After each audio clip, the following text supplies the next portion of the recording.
Ombudsman Remulla came out in a press conference saying hinug na yung kaso against Hinug na. Joel Villanueva. So fast forward to what is today. June 29, sabi niya, PI. nireject daw niya yung deficient daw yung case build-up. Di ba si and he Raulo? rejected the DOJ Lakas findings. na tama, di ba? So what happened in between? Ano pag sobrang hinog, nabubulok eh. Hindi, mas maigi na ho kasing handa. Di ba? Baka bukas makalawa magpatawag ng rally yung mga kababayan nating INC. Mas maigi nang alam na ng ating mga kababayan at nakahanda na sila na ipanawagan dito sa gobyerno na to na dapat ikulong yung mga magnanakaw sa kaban ng sambayanan.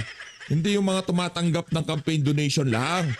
Ironic ho yun mga kababayan. Kung sino yung mga nagnakaw, hinipo yung kaban ng sambayan ng Pilipino, malaya nasa Europa. Yung ibang mga mastermind, pag-alagala lang sa Pilipinas.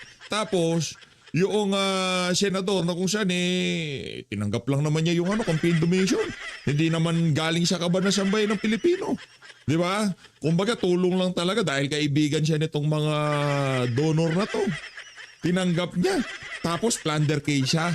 Malabo lang ho yan mga kababayan. Masyadong masyadong ironic ang mga nangyayari sa ating bansa. Kung sino pa yung mga hindi nagnanakaw, sila pa yung nakukulong. Kung sino pa yung mga magnanakaw, sila hong nasa laya at nagpapakasasa ngayong mga panahon na to. Mas maigi ng handa yung ating... Kasi anumang oras magpatawag ng pagtitipon o prayer vigil o prayer rally ang mga kababayan nating INC, tayo ho susuporta. Tayo ho magpapakita ng suporta para dito kay Senator Rodante Marcoleta. Pero bago yan, isang like at isang subscribe, masaya na ho tayo dyan sa mga gusto sumali sa ating community. Yung join button, nandyan lang ho sa baba. Ayun na nga, marami hong kilay ang tumaas. Pati yung kilay ni Chis Escudero, tumaas doon sa ibinalita sa atin itong si Boyeng Remulla. Diba? Hindi ho siya Bonjeng, Boyeng Remulla. Ito nga si Congress Miao, ito pa lang si Congressman Barzaga, ex-Cong Barzaga, pati siya inawindang. Ang sabi mo niya, wala namang kinalaman si Marcoleta sa flood control. Siya ang kinakasuhan. Kaya bagsak ang ekonomiya ng Pilipinas, pati gobyerno, puro adik. Yan ang problema natin dyan. Di ba? Kinukulong, kinakasuhan, yung mga hindi naman nagnakaw. Ngayon, yung mga magnanakaw, pambihira. Nagpapakasasa, party-party lang, relax-relax lang. Yan ho ang napakalaki natin problema ngayong mga panahon na to. Mas maigi ng handa tayo. Diba? Kung sakaling magpatawag ng rally, malaki ang kibulos protesta para ipanalangin itong bansa na to na panagutin yung totoong mga magnanakaw. Yung mga totoong plunderer. Hindi yung mga tao na nanawagan ng accountability dito sa issue ng mga maanumalyang flood control project. Mamaya ho natin papasadahan itong si Attorney Harry Roque. Punta ho muna tayo dito kay Sir Jen at Sir Nelson. Baka merong announcement para tagubilin, di ba? O pakinggan natin to. Yay! Kahit anong takip mo doon, lulugwak yung tubig dyan. Yeah. Totoo. Sasabog yan. Mabigat, ano? Mabigat. Ngayon, hindi mo pinasama sa rally kahapon. Then, nandiyan pa yan. Yung ngit-ngit niya, nandiyan pa. Oo. Hindi pa naibubulalas Hindi pa nabubulalas. Oo. Hihintay mo pa ba yun? Yan, di ba? Ay mukhang yun ata ang gusto nila mangyari. Ganun ba? Ay, kaya nga. Announce mo na. Announce na. Parang gusto na lang gano'n ang mangyari. Ganun ba? Ay di, tignan natin. Tignan din po natin. Abangan din natin kung Abangan talagang natin. tototohanin. Ako naman, sa part ni Ombudsman John B. Remulla, andyan na. Boy. Ombudsman Boy. Medyo nalilito-lito lang itong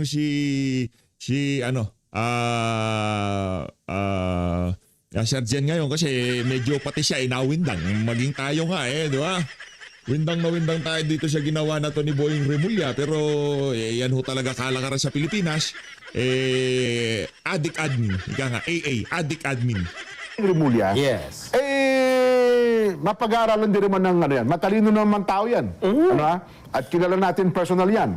Siguro, kapag napagmuni-muni niya, dapat ko ba talagang kasuhan ito? Dapat ko ba talaga ituloy ito? So, yun po, no? Kasi Jen, sa ganyan namang mga kaso, Oo. halimbawa lang na alam mo talaga may kasalanan yung kakasuhan mo, Oo. pwede mo namang ipagpaliban eh.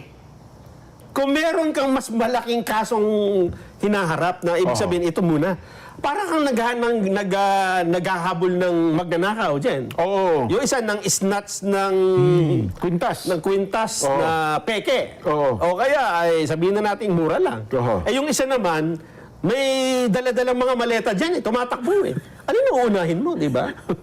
Tapos yung maleta, punong-puno. Puno-puno ng ganun. pera. Diba? At yun, galing pa sa kaban mo. Aha. Eh ito, inisnatch lang yung, halimbawa, ay yung kapitbahay niya. Hindi ba? Ang problema, inuna nila yung snatcher eh. Bakit? Eh baka kasabot sila nung kumuha ng pera. Baka sabi, bata, alam mo, yun ang- ha? Sasabihin niya rin sa tumakbo ng maleta, bata, alam mo, sa tatakbo yan ha. Dali mo dun sa pahay ko. Di ba? Maiaalis ba ng isang karaniwang Pilipino na gano'n ang isipin? Aha. Kasi kung ikaw yun dyan, ay hindi ko gagawin muna ito. Uunahin ko muna ito kasi baka maisip ng mga kababayan natin, pinoproteksyonan ko itong mga may maleta na ito. Nako. Di ba? Eh kaya lang, kung taliwas ang ginagawa mo, pinagtitibay mo lang yung hinala sa'yo. Ito na, Nelson. Kasi bukod sa Ma- announcement na yan ng ombudsman, meron pa sa second announcement. Meron pa. yan. Meron pa. Ano yun? Alam mo yung second announcement? Former DPW Secretary Manuel Bunuan. Oh. Yan. Di ba? Oh, Ito yung sangkot eh. Yan, Di ba? yan sinasabi ko. Oo. Oh. Eh, kakasuhan yan. Kasi, una-una, sekretary ng DPWH. Oo, yun ang naging sentro ng Siyempre, kapag kami flood control project, yan ang nag-approve. Sekretary eh. At yan ang pinakamataas na... Cabinet Secretary. Cabinet yan eh. Secretary. Oo, Siyempre, dapat talaga yan eh. Dapat talaga si Bunuan i-Bartolina yan, di ba? Kasi kung sekretary ka, pagka nagkamali ka pala ha, maging state witness ka na absuelto ka na, pambihira, may problema tayo dyan. Dapat yan si Bunuan, Bartolina yan. Oh. Guno pa ko rin. Sigurado yan. Kaso yan. Alter ego eh. Diyan ka nagkamali, Nelson. Nangyari. Kaya sinasabi ko eh. Kaya dapat mag-anunsyo ka na, Sir Jen. Anunsyo na, Sir Jen. Nagulantang ka. Nagkamali, hindi ka- Nagkamali ka. Hindi kakasuhan si Secretary Bonoan? Siya po ay i-discharge na ngayon sa anumang kasong kanyang kinakaharap. Wala na siyang kaso kahit ano. Posibleng mawala na po ng kaso. Bakit? Pakinggan natin ang pahayag ni Ombudsman Boying Rimulya. Yan. Yun. Inaalista po siya sa anumang kasong kanyang kinakaharap at gagawin pa po siyang state witness State witness. sa panig ng gobyerno. Siya daw po ay magiging state witness Paldo. sa mga nangyaring nakawan sa ating kabangbayan. Yaw. Oh. Madaling isipin ng mga mamamayan natin yan dyan na... Ano ba tayo? Nagloloka na lang ba tayo rito? Hindi ba? Mag-announce na kasi kayo, Sir Jen, Sir Nelson, para makapaghanda na kami. Kayo lang naman dalawa hinihintay ko dito sa PH Update kasi pag nag-announce kayo, automatic na yun. I-announce na natin dito sa PH Update yun. Mag-announce na kayo. Kasi ito tingnan nyo mga kababayan, DPWH Secretary Manny Bonoan, siya yung pinakamataas, di ba? Yes, so... Meron pa siya, Yusek Roberto Bernardo. Ito, nasa Yes, baba niya. Pagdating sa Bulacan, may district engineer. Yes. Henry Alcantara. Di ba? Yes. Mga babayan, lahat sila ay state witness. Lahat sila walang... Kinuha na, tama ka, kinuha ng state witness lahat. Pati si Yusek Bernardo, kinuha ng state witness. At sino ang may kaso? Si Bryce Hernandez, Bryce Hernandez. na nasa baba nila lahat. Oh. Sino pa? Yung mga engineer pa na nasa baba nila lahat. At yung contractor na nasa baba din nila lahat. Nako po. Ngayon lang po ako nakakita na sa isang halimbawa dyan, sa isang operational na wag na natin sabihin nakawan, di ba? Halimbawa sa operations, mas napapaikot pa yung ulo nung... Naging sunod-sunuran sa mga tauhan sa baba para na nangyayari. Ang ibig bang sabihin nito, si Bryce Hernandez ay Nakubabawan. nakumbinsi nila. Nakumbinsi nila yung secretary na gagawa tayo ng pera. Ako mastermind dito. Paano gagawin natin dito? Ganitong gagawin natin. Siya nagplano.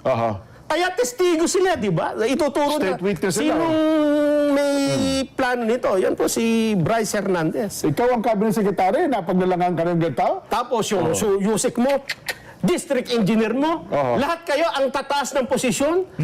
Ang mastermind yung nasa baba ninyo. Aray mo. Let's go. Kasi para ikaw yung maging state witness, hindi ikaw dapat ang ulo. Oo. Di ba? Oo. Hindi ikaw ang... Less guilty. Less ka dapat. guilty Hindi ka most guilty. Oo. Baka naman may tuturo itong mas mataas. Ayun ang dapat, ha? Di ba? Ngayon nga, yan ang susunod na tanong. Oo. Kung gagawin mong state witness si Secretary Manny Bonoan, Oo. sino ang ituturo niya na mas mataas sa kanya? Si ano? Para sa maging state witness. Dapat ganun, di ba? Siyempre. Ganun ang logical niya. Kasi, paano naman, kasi kaya ako ginanon dyan, kung si Secretary Manny Bonoan ang state witness, tapos ang mga akusado ay yung mga nasa Nasa baba, baba niya, pagtatawaran kayo ng... Ng korte. Hindi. Ng taong bayan. Ng taong bayan. Ng taong bayan.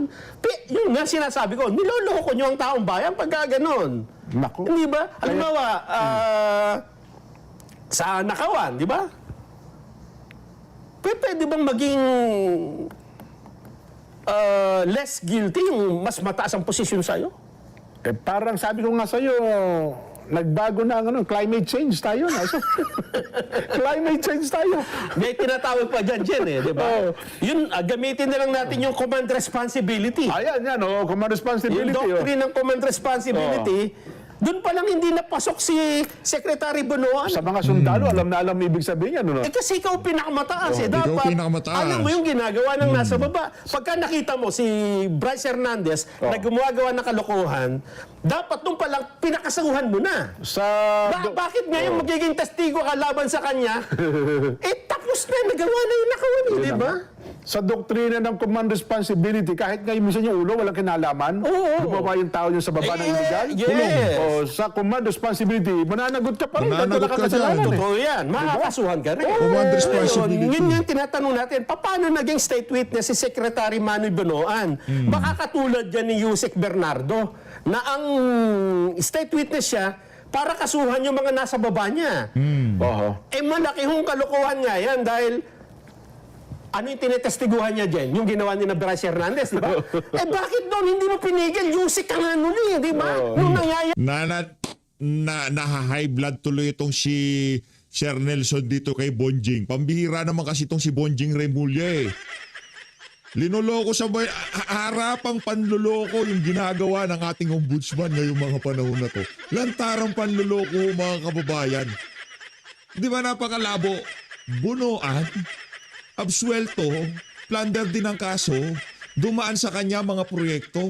Rodante Marcoleta, kulong, plunder, walang involved na pera na sambayan ng Pilipino. Palakpakan ho tayo.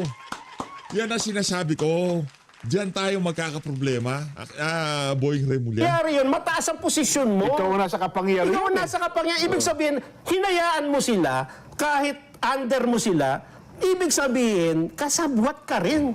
Or, mas maaari, hindi ka lang kasabwat. Kasi mas marami kang kapangyarihan eh. Totoo. Mas marami kang access dun sa mga project na yan. At meron kang, anong tawag doon? Mas marami kang, yung pwedeng gawin. Kasi mas malawak ang kapangyarihan. Oo. Kasi sila, sa Bulacan lang sila eh. Yes. Diba? Paano yung ito? Nadamay nga NCR, nadamay sa iba't ibang probinsya. Yun Diba? nga. Oo. Mas marami silang pananagutan eh. Dapat ang itinanong kanina kay Sec Boying, kung si Secretary Manny Bonoan po ay gagawin nating state witness, Sino? may ituturo ba siyang mas mataas, Mas mataas sa sa kanya? kanya. Hindi ba? Baka sabihin na... Kasi, Baka sabihin ng Secretary Boy, huwag mo may turo-turo dyan. Baka... Kasi secretary na siya. Una, hindi na siya pwede magturo ng Yusek. Siyempre. Kasi mas mababa sa kanya.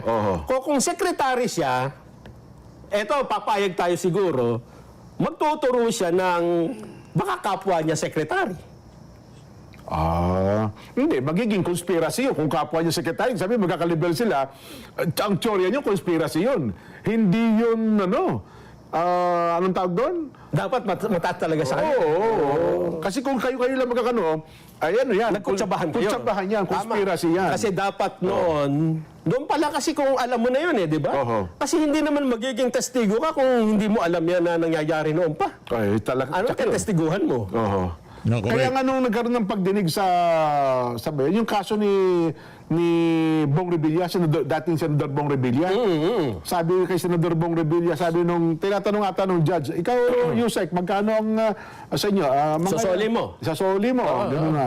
Mga 1 bilyong piso po. Oo. Eh magkano daw ang kinita ni Senador Bong Revilla dito? Oo. Parang wala pa atang 100 Wala pa, million. wala Ano pa, yung mga oo. yung allegation, no? Mga 50 yata. Mga ganun. 50 million. Kaya sabi daw nung judge, ba't ikaw ba't ikaw Paano ka naging testigo? Paano ka naging testigo? Ito, 1 billion ang nakulimbat mo. 1 billion na isasauli mo pa. Samantala yung pinakasuhan natin, 50 million lang. Tapos ikaw ang testigo? Sabi daw nung judge, hindi kaya ikaw ang mastermind dito. Ito. Yun yung sinasabi Diba? natin, di ba? Kasi nag-iisip din po yung judge eh. Paano kanya naging witness dito? Ano ba? Billion na sasauli mo. Ilarawan natin para ma-picture ng mga nanonood. Limbawa, pinasok nyo yung bolt, Jen. Oo. De, nagnakaw kayo. Pera import eh. Ang kuha mo ay mga 2 sakong Pera. pera. Yung isa isang ano lang, Isang bundle. isang supot. Tapos nung himarap kayo sa korte, ang akusado, yung may isang supot na pera, ikaw na may daladalang dalawang sako. malaking sakong pera, ikaw ang testigo. O sino ang nakaw dito? Siya po. Bakit ikaw ang, hindi ka ba kasabot? Hindi ba, testigo po ako rito eh. May dala-dala ka dalawang, anong katunayan nagnakaw? Ito, dala ko, dalawang sakong pera. Siya magkano? Ayan, isang supot. Pero ikaw ang testigo, opo. Bakit ka naging testigo? Sabi po na ombudsman eh. Kasi ipamamahagi ko po itong sakong dala ko. Ganun po yan. Ganun ho ilalabas yan. Nako. Kahit pagbali-balik ta rin ho natin. Di ba? Galing. Gaganda ng mga analogy nitong si Sir Nelson. Dapat talaga pagka pang-clutch itong si Etong si Sir Nelson, pagka-clutch time, yung mga clutch moment kagaya nitong nangyayari ngayon kay Senator Rodante Marcoleta, ang talagang dapat na sumasalansan dito si Sir Nelson. Palakpakan natin, napakaganda ng mga analogy niya. Naging mukhang katuwa-tawa ang ombudsman. Naging ewan ko kung anong nangyari. Kasi doon pa lang sa Bulacan, di ba sabi nga ni Senador Lacson, ang mga walang overall mastermind dito, meron nga, baka sa kanya-kanya. Tanong natin, doon sa Bulacan, sino mastermind? Gayong si Yusek Bernardo ay testigo. Yung district engineer, testigo. Ang mastermind, yung mga nasa ilalim. Sabi niya nito, nag-reactor si Kuya Jerry Labasan ng Laguna. Galit na yan. Sabi ni Kuya Jerry Labasan, namumutla po ngayon ng janitor sa DPWH. Baka sila ang may turo. Na mastermind. Malamang. Baka yung gwardya. Putla-putla daw. Naku po. Kuya Jerry, Jerry Labasan, di ba klase ka mag-isip? Ano ha? Putla-putla daw mga janitor. Kasi sila daw nagtulak daw. Kaya nga, Kayo pa lang. Tama. Kasi hindi maalis ho yan sa isip ng mga kababayan natin. Kasi yun nga pong Marines na nagdala ng pera, sila pa yung may kaso ngayon eh. Yan. Oo nga, Taga-deliver nga. Taga-deliver, nga. Sila ngayon naharap. Pero yung nakinabang sa mga Wala. dinala. Hindi nga ako iniimbestigahan eh. Yan po ang nangyayari sa atin ngayon. Ngayon, pagka ang lahat ng ito ay napuno. Kasi ang dami na eh. Parang, Dami na. Parang- Matinding kabalbalan na ho itong ginagawa na to ni Marcos Jr. Dito sa kay Senator Rodante Marcoleta, sa impeachment ni VP Sara. Nagtutuloy-tuloy naman ang impeachment. Di natin malaman yung mga senador na kung saan ika nga mambabara kay Luistro, inuunti-unti ho talaga nila ngayong mga panahon na to. Kakaiba ho itong administrasyon na to. ang everyday, may ginagawa kayong pampasakit ng loob ng mga babae natin. Kulong-kulong na yung damdamin. Kulong-kulong na. Paano? Alam niyo ba kung sino mga nasasaktan dito sa mga pangyayari na to? Una sa lahat, mga OFW, nasasaktan ho yan. Siyempre, isa ho sa mga pride nila yung si Senator Rodante Marcoleta. I mean, yung isa sa mga masasabing accomplishment ng mga OFW na kami mga OFW talagang kinampanya namin yan, pinanalo namin yan si Senator Rodante Marcoleta, bakit nyo kinukulong dahil sa campaign donation. Yung tipong mga ganong sentimiento ng mga kababayan natin. Bantay tayo. Dahil nasa tipping point na ho tayo ngayong mga panahon na to sa mga kaganapan na to. Kumbaga, matindi-tinding prayer rally ho. Talagang panalangin ho ang gagawin natin dito para mailagay sa tamang landas itong bansa na to. Lagi ko naman nung sinasabi sa inyo dito sa PH Update, yan naman ho talagang ating ating sandigan sa mga kaganapan ngayon sa ating bansa. Wala tayong ibang sasandalan kundi ang Panginoong Diyos lamang, di ba? Panalangin, hindi ho tayo nangingi kahit kung ano mang kaguluhan dito ha. Pananalangin ho kasi wala namang state hindi dyan sa panalangin. Ipanalangin ho natin ang ating bansa. Senator Rodante Marcoleta, ang ating mga leader, pati yung mga adik, ipanalangin na rin ho natin kasi kailangan ho yan, no? Para kahit pa paano mailagay sa tama itong bansa na to. Ayan, nag-react din si Kuya Georgie Manalansan. Oo. Sabi niya, yan, may announce na si Jen, may announce na. Announce na! Ito naman si Sir Jill para namang iwan. Announce mo na kasi! Kuya Georgie, standby lang po kayo dyan sa Quezon. Ano, ha? Magandang hapon po sa inyo. Dadalo tayo. Kung sakali magpatawag kahit hindi tayo membro ng INC, tayo ay susuporta sa ating mga kababayan na membro ng INC. Hindi bilang kasapi ng relihiyon nila, bagkus kasapi ng kanilang pinaglalaban na mailagay sa tamang landas ng bansa na to. Walang problema kung KOJC ka, born again ka, INC ka, Muslim ka, magkakaiba ang ating pananampalataya pero meron tayong isang mithiin at hadikain dito sa bansa na to. Mailagay sa tamang landas ang bansa na to para sa susunod na henerasyon. Okay, wala ko tayong usapan sa pananampalataya. Tayo ay sasama dyan para sa ika nga sa ating mga pinaglalaban. Maganda muna siguro bumati tayo ng mga birthday para babati na sila Sir Nelson. Dalawang bati lang. medyo mabawas-bawasan yung init ng ulo natin. Yung silakbo ng damdamin ni Sir Nelson talagang matindi. Dito na tayo kay Atty. Harold. Magandang araw po sa inyo. Hindi na nagpo-shout out. Alam niyo po, Bihira. nung kumakalat ang chismis, nasasampahan ng blunder na kaso itong si Senator Marcoleta, sabi ko chismis lang yan. Kasi talaga bang gusto ng bangag administration na Gulo ito, gulo. sa panig ng simbahan nila at sa panig ng gobyerno. Naalala ko tuloy, nung minsan, panahon ng martial law, itong si Senior, nagtangkayan lusubin ang INC compound dyan sa Quezon City. Pero hindi siya nagtagumpay. At saka, ano mo naman, talaga namang malalim din po ang samahan ng Iglesia ni Cristo at ng pamilyang Marcos. Kaya hindi ko maintindihan kung anong pumasok sa isipan ng mga bangag at ngayon, kinumpirma ni Ombudsman Boying Remulla na kakasuhan nga daw si Senator Marcoleta. Siyempre sasabihin nila independiente si Hindi totoo. Ombudsman Remulla sa Kalokohan yun. presidente. Ay nako, pwede ba ho? Tanggapin na Maglokohan natin dito. na talagang may mission itong si Bonjin. Ombudsman Remulla. Kaya siya tinalaga bilang ombudsman, una-una, yung pangunahing pangako na kakasuhan niya at tatanggalin niya sa pwesto si Sara Duterte. Yan po ang dahilan kung bakit sila nag-impeachment ngayon. Kasi hindi po pwedeng kasuhan ang isang nakaupong Vice President hanggang hindi siya napapalis. Bakit po? Kasi merong na pong desisyon ng Korte Suprema na dahil ang mga impeachable officer ito pwede lamang matanggal sa pamamagitan ng impeachment, kinakailangan tanggalin muna sila bago sila kasuhan ng kriminal. Pero bukod na po dyan, siyempre, misyon na rin ni Ombudsman. Gamitin ang sina ng Ombudsman para sa data laban sa lahat ng kalaban ng Senator Marcoleta. Sige, kanyang investigasyon dito sa Floodscap. Siya yung naging susi para mapresenta ang testimonya ng Marines 18+4 at siya talaga ay ang kinatawa na Iglesia ni Cristo na mukhang hindi na hawak ngayon ng bangag administration, kinakailangan sampulan, kasuhan, ipakulong. Nang sa ganun, manahimik at huwag nang tumira laban sa gobyerno.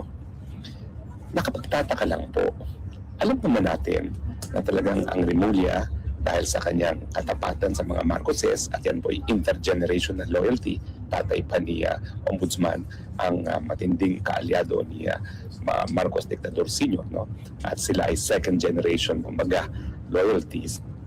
Alam naman natin na malapit sila. Alam natin na tapat si Boying Rimulya Akipangag. Pero ang tanong ko naman, abogado naman si Boying Rimulya. Paano naman niya makakasuhan ng plunder si Senator Marcoleta? Alam naman natin kung kailan magkakaroon ng kasong plunder. Well, ang kasong plunder po ay dapat gawain na isang tao ng gobyerno. Pangalawa, na nangrakot o nagdarambong ng salapi na hindi bababa sa 50 million. At kinakailangan may combination of acts, 5 pagpipilian. Kapag sinabing combination, at least 2. So ipandarambong na at least 50 million ay dapat 2 dito. Yung nga sa pandarambong, yung pangungurakot no, ng kaban ng bayan. Okay. Isa pa pangalawa, tumatanggap ng komisyon, regalo, share, percentage, or kickback, or kahit anong benepisyong pera sa tao na may kinalaman sa isang kontrata ng gobyerno. Pangatlo, yung pangungurakot ng mga proceeds sa mga dinispatchang asset ng national government. Tapos pang-apat, yung pagkakaroon ng any share of stocks o kahit anong interest sa interest o di naman kaya pagtrabaho sa kahit anong korporasyon ng pribado, yung pagbubuo ng mga monopolies, whether be it agricultural, industrial, or commercial, o yung pagsasamantala sa posisyon para nga po siya ay yumaman, no? At to the prejudice of the Republic of the Philippines. So sabi ng Korte Suprema doon sa kaso ni dating na President Estrada, ang plunder, ibig sabihin, 2 dyan sa 5 bagay na yan ang nagawa. Pero kung titignan natin anong binibintang nila kay Senator Marcoleta, ang sabi nila, tumanggap daw ng malaking campaign contribution, siguro hindi bababa sa 50 million, galing kay Mike Defensor para sa kampanya. At ito naman po ay dineklara dun sa Statement of Campaign Expenditures and Contributions ni Senator Marcoleta. So ibig sabihin na natin nagbigay ng 50 million si Mike Defensor, saan mahuhulog yan dun sa 5? Si Mike Defensor naman, yung siya nagbigay ng kontribusyon, siya ay pribadong mamamayan. At bagamat alam naman natin na lahat naman ang namimigay ng kontribusyon ay merong hahanaping kapalit.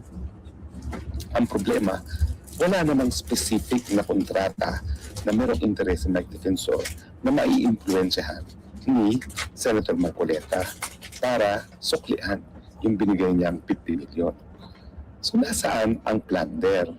Hindi ko talaga mahanap kung nasa ng plunder kasi kung plunder na magbigay ng 50 million sa isang kampanya, wala na magbibigay ng pera kasi lahat ng tycoon, minimum 50 million ang binibigay niya sa mga senador, sa mga presidente.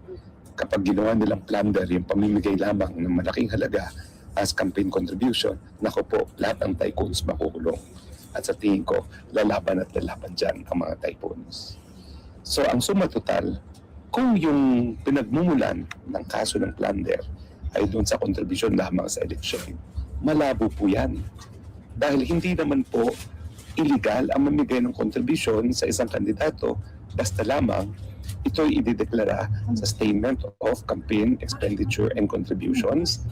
Pangalawa. At pangalawa, kung mayroong naipon o hindi nagastos sa mga contribution, ideklara as part of income tax.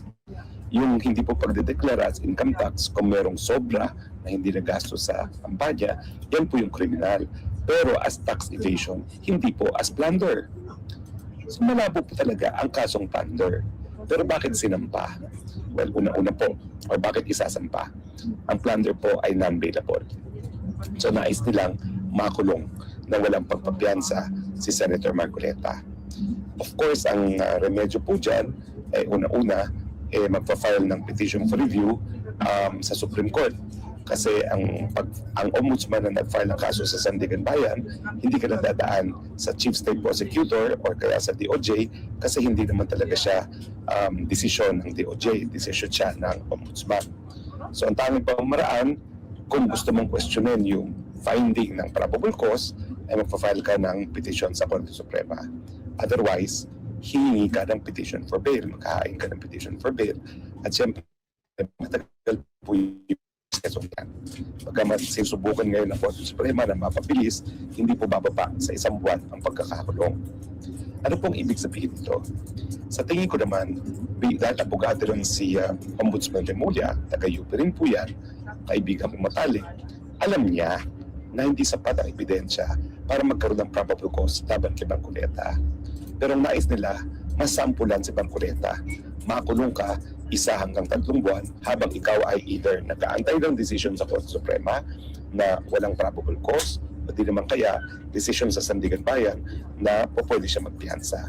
Sa tingin ko, yung 1 hanggang 3 buwan, napakaliit na maikling panahon yan.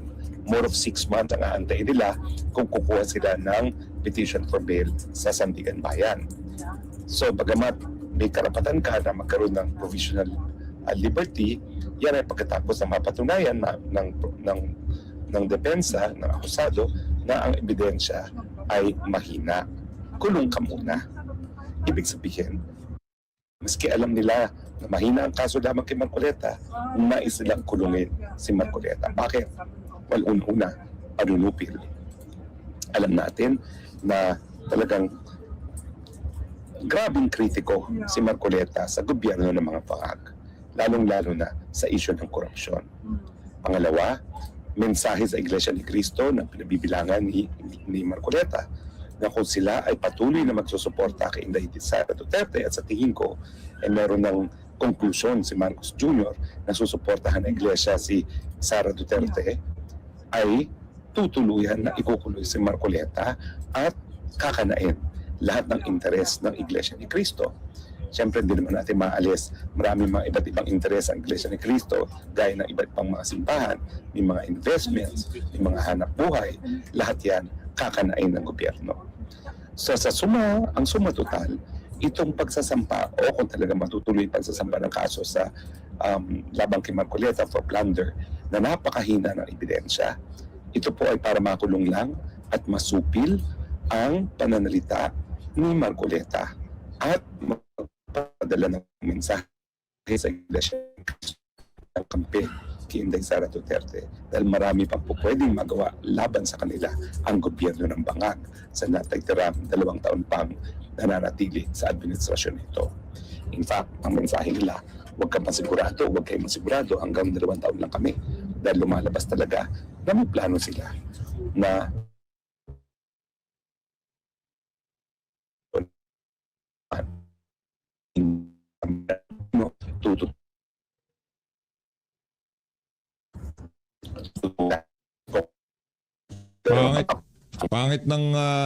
pangit ng signal ni Attorney Harry, pero ano lang natin, tiyagain lang natin. Junior, gaya na nangyari. Gusto nating marinig ang point of view, POV ng isang abogado.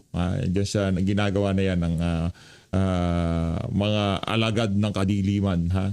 Diyan sa ngayon sa ating gobyerno. Sa kanyang ama. Ang nangyayari po, gaya ng aking sinabi na dati, Ayun, medyo palpako yung ni Attorney Harry Roque ngayon. Signal niya, lipat po tayo dito sa 1PH. Matibay. Tapos kung hindi siya, fireproof. Hindi lang siya type. Yun! Bulahan lang ho ito. Nitong si Ed Linggau, yung si Regina, at nitong si Lamas, itong di umanong ex nitong si Risa Hontiveros dati. But also, the other thing Ombudsman Remulla said is meron na rin Preliminary investigation ni Joel Villanueva. correct. Actually, dati pa yan eh. Yung preliminary investigation. So, dati Dati, nagsimula? Hindi di pa simula pa lang? was Hindi siya just, nagsimula. Dati na yan. Dati na yan. Oh, Matagal lang kay Joel. Tagal na yung kanya. Na-delay siya ng konti kay Bong Revilla, hindi ba? Dapat magkakasabay dapat yan. So, yung PI, Medyo na-delay yung kay termination of Joel. probable cause. Saka yung kay Sasampa Jinggoy, ito. dapat kasabay siya nung kay Mas malapit siya dapat kay Senator Jinggoy Estrada. medyo na-delay siya. The difference is, sabi, it's a full preliminary investigation now. Dati yata was looking for... Yung isa not full. yung una was like partial. Wala ko alam na ganong klaseng PI. Oo nga, may partial preliminary. Wala namang partial preliminary investigation. Yung kay Jinggoy Baka yung yung binabasa pa niya recommendation ng partial report ng Blue Ribbon Committee. para maintindihan ng mga Yan, tao. pwede. Pagtapos na yung PI, Okay, ito. Here's the answer. Ombudsman Remulla said that his office rejected the initial findings submitted by the DOJ because of a deficient case build-up against Senator Joel Villanueva. So, nag-PI, preliminary investigation dati, there was a criminal Sinisipon si Regina. indictment forwarded by the DOJ, and then his office rejected it because of deficient case build-up daw. Hindi tinanggap yung findings. Nakulangan daw, sabi So this is a Ombudsman new Remulla. one. Meaning may ebidensya siya ngayon? Yun ang implication niya, at he has stronger evidence. Kasi ang requirement niya, remember, tinaas niya. Yeah. Na gusto niya Certainty. reasonable certainty of conviction in case build-ups. So, ibig sabihin, It seems- malakas yung kaso nila. Ganun ba yun? Or no. No, pinapalakas yung kaso. Now he's doing his own PI investigation, preliminary investigation. The result that the DOJ submitted though was not satisfactory to him and to our standards. Which comes back to what Ami was just saying, na tinaas nga niya yung level to reasonable certainty of conviction. si Joel nasa majority na ngayon, di ba? Yeah. So the next question nga Which is, you know very well, so sabihin mo na yung gusto mo sabihin. Wala, tingin lang ako sa kisam. how will this affect his positioning? Ang sasabihin ni Joel, di ba may usapan na tayo? Bakit ang dating pinupustura pa ako ni Boying Remulla para ikulong? We can wait as long as you want. Hindi ka Sabi lang naman niya, walang he was just di ba? Hindi ka Saving the institution. Yan yung line nila ni Cheese Escudero. Hindi ka tinanggap ng Saving. ombudsman, di ba? Mahina daw yung kwan, may deficiency. O, ibigay nyo na yon. Yun na yun. That's the answer. But they're starting another preliminary. Wala na mahina nga. Ito naman si Regina. Gusto mo ba makulong si Joel Villanueva? Bira ka. Baka yan silang magrarally. Baka pati itong mga taga-JIL, samahan pa kami. Kayo. Preliminary investigation on their own. Although pwedeng paramdam na yon na sablay yung una subukan pa natin tapos Baka hindi pa umuoo itong si Joel Villanueva na guilty ang verdict niya dito kay VP Sara. Pagka umuoo na siya, wala na talaga. Absuelto na. Hindi pa ganap ang kanyang pagtanggap dito kay Boying Remulla. Di ba magsisimula? Magsisimula pa lang impeachment sa Lunes, Aray di ba? mo. Ano ba kayo? Kayo talaga, kayo, malisyoso. hindi naman, we're just being Magsisimula ang impeachment sa kwan. So, Meaning? Ilang araw? 62 days? Could be as long as 62 days, yes. Meaning, marami pang pwede mangyari. we're just being prudent. Okay, there you go. A lot of things could still Malisyoso. change. Yung nakakatawa dito, alam naman nila na pananakot, alam naman nila pagpapababa sa bilang sa impeachment. Kaya itong si Edling Gao, pangisi-ngisi lang eh. Tingnan natin next administration kung nakatawa pa itong mga ungas na to. Oo. Deputy Majority ngayon si Joel, ha? Okay, Deputy Majority Floor Leader. Correct. Tapos, ilan lang Dati kailangan mo? naman. Ilan lang kailangan mong boto? 2/3? Ilan? 2/3. Ilan yun? 16. 16 kung 24. 16. Hindi na nga 24 eh. 23 na. Pag-awayan pa nila 16 hindi of lang 20. Nag-aawayan pa nila, it's not been Hindi decided. pa naman yan Hindi, sino ba magde-decide? The impeachment, I guess the impeachment court, Sige, subject to Yan nga, sino no mag- challenges by anyone, right? Baka i-challenge din sa Supreme Court. Okay. Hindi, matagal yung Kapag Supreme Court. 22, 14 and a half. Kung 21, kung 21, 14 and a half. 14, flat. 21, madali, Hindi, 7. ang ibig Ay, ko lang 14. Ibig ko lang sabihin, yung Senate din na magpapasya. It will So, take some time. if it's 22, then how do we do this? What is the half? 15. Dapat automatic. Majority yata, Dapat hindi. Wala namang half automatic person, round so up. it's either You round up. It becomes you have to round up kasi 13. wala namang kalahati. 14 and a half. 14 and 3/4. 15. Then 15. 15 pa rin. 15. For 22, Ira-round off 15. mo, 15. Oh, for 2014. Yes. Bakit magiging... Dahil Oo nga, no? meron kang Oo dalawang nga, may no? kaso Pwede, ng crimes pwede. against humanity. Tapos si Marcoleta, baka makulong. Pag 2015, So ilan no? yun? 4. 4 yun. Ito naman mga to di ba pinag-usapan dito kahit na nakakulong, senador pa rin naman sila. Hindi naman ibig sabihin nakakulong, babawasan na yung bilang. Nasa saligang batas na 16. Ngayon, binibilang na ho nila at least alam nyo na ho tunay na dahilan kung bakit ika nga ganyan ho gusto mangyari nitong mga individual na to.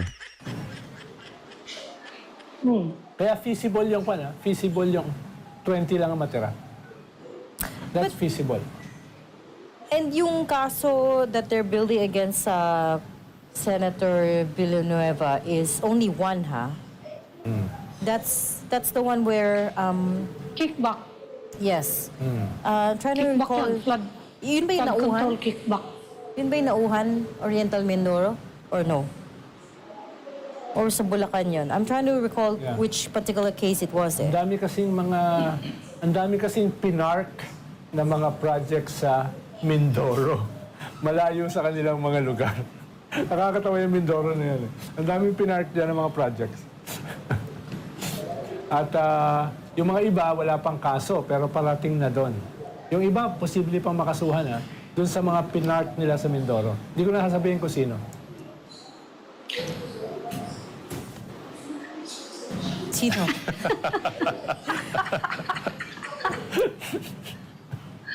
Okay. He was implicated by Henry Alcantara in Bulacan, hindi Mindoro.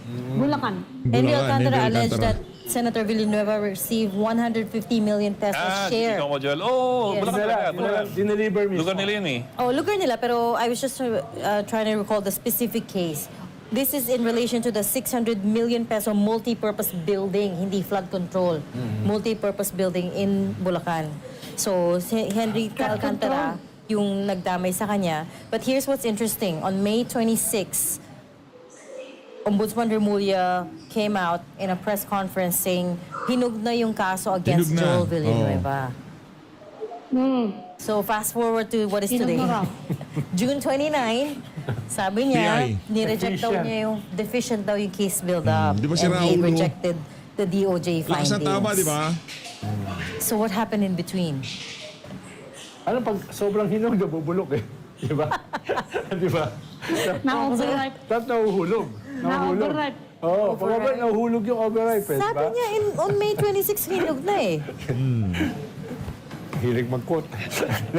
Oh yeah. Di ba? Oh Di yeah. ba? I'm Di ba? gonna, especially if you don't give us a lot of interviews, talagang I'm gonna hold on to your word. Di ba pwedeng magbago? Hindi. Hindi. Kung hinog na ang kaso, asa na ngayon? Ba't mo Ayun. Tama na yun. Palakpakan natin to si Regina. Paminsan-minsan tumatama naman to si Ate Regina. Kayo naman, oo. reject? Overripe. Overripe, nalaglag. In fact, in May he said Oh. it could be finalized within 2 weeks. The case could be Parang finalized. bang within hinog, 2 pero weeks. di naman masarap. O di i-reject mo rin. Nako. Nandun pa rin yan sa kuweba niya. Gumagano sa kuweba. Natatawa na lang to si Regina. Pero mainstream media, gustong-gusto nila nangyayari. Eto, ganitong bansa gusto nyo. Palakpakan natin yung mga taga-mainstream media. Occurred to me just last week. Sometime last year, we were talking to Benji Magalong. Oh. And was telling us about magkanong kinikita ng mga kontratista sa mga congressmen. He wasn't even talking about flood control, ah. He was talking about other infrastructure projects that we have not Yeah, even gone roads. Siya yung into. unang-unang na gano'n yan From sa roads Cat's siya Eye nag-umpisa. to the rock netting Sa roads. to the bars. We're not even there Yeah. yet. Nandun pa lang tayo sa flood control. Yes. Kaya, wala pa nga tayo sa roads eh. So, Mas ibang malala usapin yung ba yun? roads, World Bank, matagal na yung iniimbestigahan eh. Eh, yung cat's eye tsaka netting. Grabe ang kanya. Cat's eye, rock Yung sa netting, cat's pati eye. yung mga yung mga traffic barrier. Nagulat tayo barrier, sa pato. umaano. Oo, na overpriced. parang, if I remember right, parang sabi niya, natitira lang sa pera, Times- 30-40% na lang ng original budget. Oo. Yung Pareho din yung sinabi ng mga engineer yun, di ba? Oh, and again, One-third we lang haven't even actually. gone there yet. One-third We're lang still ng with budget mo ang pumupunta 1/3 lang ng kwarta natin ang talagang napupunta doon sa project. Yes. Kung hindi ghost, kung hindi Everything ghost. divide. Ako hindi goes. Kung hindi ghost ha, iba pa kasi yung ghost talaga eh. Yan, yung... Ang gagawin kasi Yung nila... ghost, 100% Ang talaga wala. ginagawa kasi nila, alimawa, merong project na 80% lang, 20% lang na-deliver. Tatakpan nila yan. Gagawa sila ng bagong project para itakpan yan. So, ang mangyayari, parang accomplished na. Pero yung previous project was a ghost, practically. So, ganun ang isang style So na kung ginagawa hindi nila. ghost, Yung tapos... ulit-ulit pa. Oo, ulit-ulitin nila. Kung hindi ghost and may patong lang, grabe din yung patong. Because I remember that interview with Mayor Magalong. Times 10 sometimes, yung dagdag nila. Kaya nga siya sinama sana doon sa ICI, pero ano nangyari sa kanya? Sideline. Well, what the Siya world ang needs now problema is dyan. love. So, Nasaan na nga pala yun? Yung head ng ICI. Exactly. Ayan, Si Judge Abanggit Andres yung ICI. Reyes. Reyes. Asa na yung I don't ano? Ano nangyari doon sa recommendation ng ICI? Parang biglang naglaho na lang eh. Parang, Oh. ay, Pilipinas. Matapos lang kumanta na What the World Needs Now is Love, na wala na. Hindi naman siya kumanta. He just held up a placard. oh, Ako, like I will. What the world needs now is What the love. world needs is love. What the world needs is accountability, Judge. Yan yung kanyang claim to fame. remembered for that guy. Parang hindi siya makalimutan ni Reg dahil doon. No? Ah. O at least naalala siya, what the world needs now is love. Oh, parang si Michael Jackson. I'm a lover. Ayun na nga mga kababayan, nambubulaan na lang ho itong mga to. Maraming salamat sa pag-support sa PH Update. Mag-ingat ho kayo lahat. Natin.